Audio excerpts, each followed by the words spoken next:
या ठिकाणी उपस्थित सर्व माता भगिनी आणि बंधूंनो, खरं म्हणजे मला या गोष्टीचा अतिशय दुःख आहे की आपण मुक्ती संग्रामाचा कार्यक्रम करतोय. 7 सप्टेंबरच्या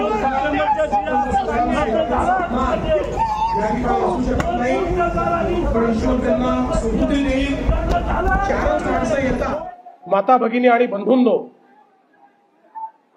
खरं म्हणजे मला या गोष्टीचं अतिशय दुःख आहे की आपण मुक्ती संग्रामाचा कार्यक्रम करतोय आणि त्यामध्ये येऊनही काही लोक नारेबाजी करतात.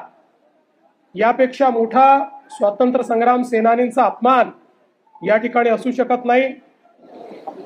हिंदवी स्वराज्याचे सरसंस्थापक छत्रपती शिवरायांना मानाचा मुजरा करतो. भारतीय राज्यघटनेचे शिल्पकार भारतरत्न डॉक्टर बाबासाहेब आंबेडकर यांना मानवंदना अर्पित करतो.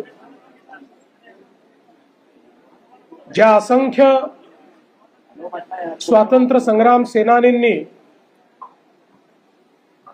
भारतीय स्वातंत्र्य लढ्यात आणि तदनंतर हैदराबाद मुक्ती संग्रामामध्ये योगदान दिलं, बलिदान दिलं, अशा अनेक पुण्यात्मांना आदरांजली अर्पित करतो. आणि आज त्यातलीच काही मंडळी या ठिकाणी देखील उपस्थित आहेत. अशा सर्व स्वातंत्र्य संग्राम सेनानींना मानाचा मुजरा करतो. आज या ठिकाणी उपस्थित असलेले राज्याचे सामाजिक न्याय मंत्री आणि आपल्या संभाजीनगर जिल्ह्याचे पालकमंत्री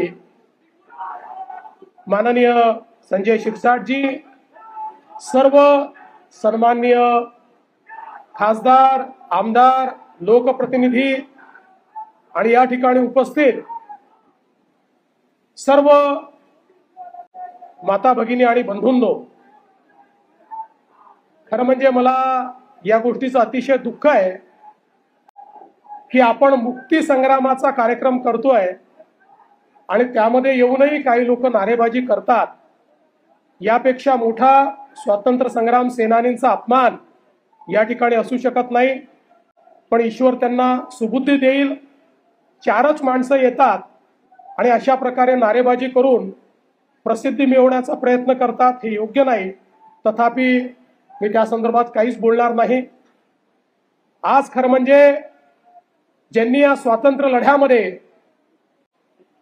आपल्या या मराठवाड्याला मुक्त करण्याकरता खूप मोठ्या प्रमाणात लढा उभारला, ते स्वामी रामानंद तीर्थ असतील, गोविंदभाई श्रॉफ असतील, दिगंबरराव बिंदू असतील, रविनारायण रेड्डी असतील, देवीसिंगजी चव्हाण, भाऊसाहेब वंशंपायन, शंकरसिंग नाईक, विजयेंद्रजी काबरा, बाळासाहेब परांजपे, त्याचप्रमाणे काशीनाथ कुलकर्णी, दगडाबाई शेळके, विठ्ठलराव काटकर, हरिश्चंद्र जाधव, जनार्दन होर्टीकर गुरुजी, सूर्यभान पवार, विनायकराव चारठाणकर, अशी अनेक नावं या ठिकाणी आपल्याला घेता येतील की ज्यांनी आणि त्यांच्यासोबत असंख्य लोकांनी रजाकारांच्या जुलमातून या मराठवाड्याला मुक्त केलं.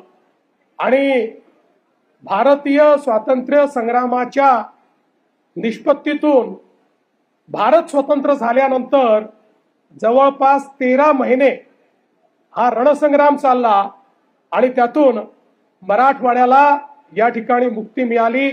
आणि म्हणूनच हा दिवस केवळ मराठवाड्याच्या मुक्तीचा दिवस नाही आहे, तर एक संघ भारत निर्मितीचा दिवस म्हणून देखील या दिवसाकडे आपण पाहू शकतो.